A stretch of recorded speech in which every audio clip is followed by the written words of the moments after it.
Here's how you get around the comic strip. By now, you must have gotten to the main menu, where you got to me, your guide. From the main menu, you have a couple of choices.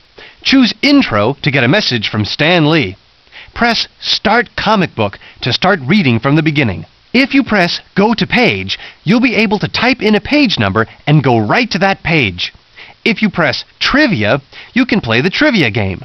You'll also see a switch labeled VoiceOver On, Off. Switch it over to Off if you want to skip the action summaries of the pages. Finally, the Character Bios button will take you to the biographies, where you'll get the information on all the characters in the comic. Just click on any of their faces to learn more about them. Once you're at a comic page, you use the Next button to go to the next page and the Previous button to get to the page before. The Zoom In and Zoom Out buttons will make the picture larger or smaller.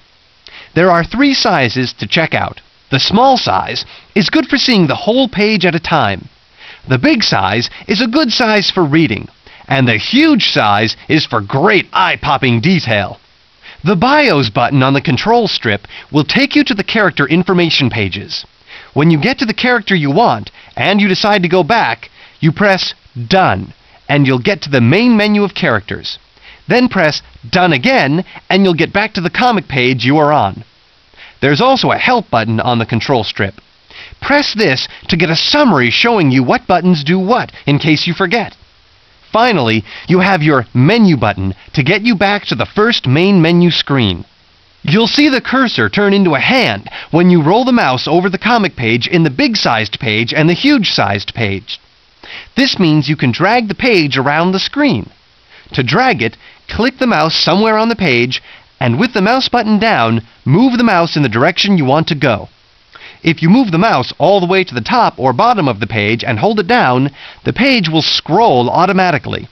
You can also move the page up or down, or in the huge page size, left and right, using the up, down, left and right arrow keys. Meanwhile, keep your eyes peeled for funny symbols on the page. They will appear in selected places throughout the comic. Usually, they will be in the lower left-hand corners of the panels, but sometimes they will be in other spots. You might see an ear, a comic book, or a TV set. Click the mouse twice anywhere in the panels with the symbols. If it's an ear panel, you'll get to hear the action. If it's a TV set, you'll get to see the action with a clip from the TV show.